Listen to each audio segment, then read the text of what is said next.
Gabire gari amashemererwa gonka aha mukoro gwo kwasa bahereza ba mukamama baruha bwa nyuma yo kutendeka kuburengera kandi umukoro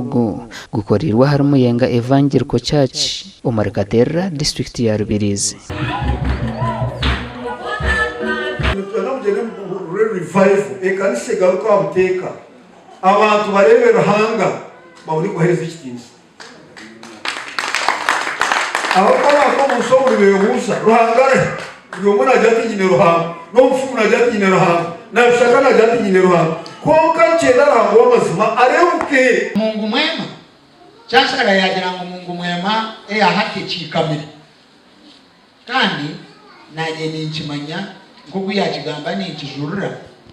ikikami okuchikama kwayo tukugira ngo Yesu aligiremo kureka abantu baligirari Yesu kandi bagumana beyeterera Yesu bakorera mu bintu bitari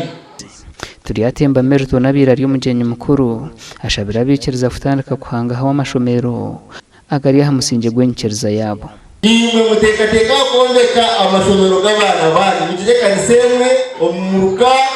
ahari mujye yishomero muteka mabana biri mabana baje bashomeraga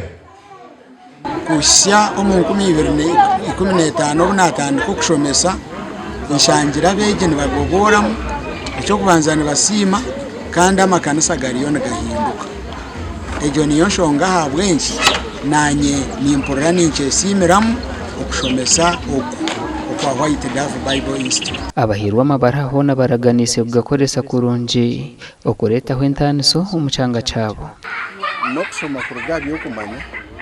okazabyo takumanya so ebimbere ntakumanya naza kutomo ukora kandi naza koso mu gishogu ebinshomere mbiteke ombanda babiri batakubimanya umugande minyeto muri district ya Kamwenge ehigirwa kugira kwikiriza kwamere no kwejumbira umyogero kubatahiza ebegambiro bishop w'ubureberezi bwa East Rwenzori akwiguraho kiterane cy'eminyeto abo bureberezo nitwenda kusima ruhanga ahubwo kureba ngo atwigurire ubureberezi bwone abarezi bakikurira amarebezo bwona ga Uganda umuryo kwezi ko kubanza gakoze biterane bizima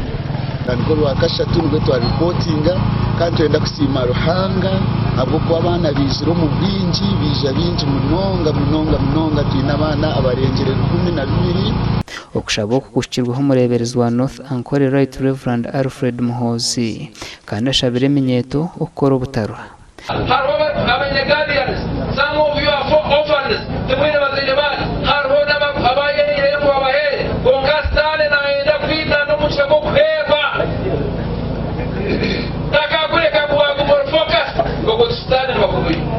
nanyi nindewa mpindukire myunkanya bwanje imwazi yo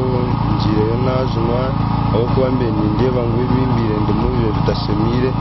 imbasa kutwara ubwo mugisha okusima bishop witu basize kutekateka hamyeto kandi akakitebekanize kiterane iki ahabwo kuba kiriyo nikikora umurimo muhango omutuma yitu gasha kwa Anthony Twine.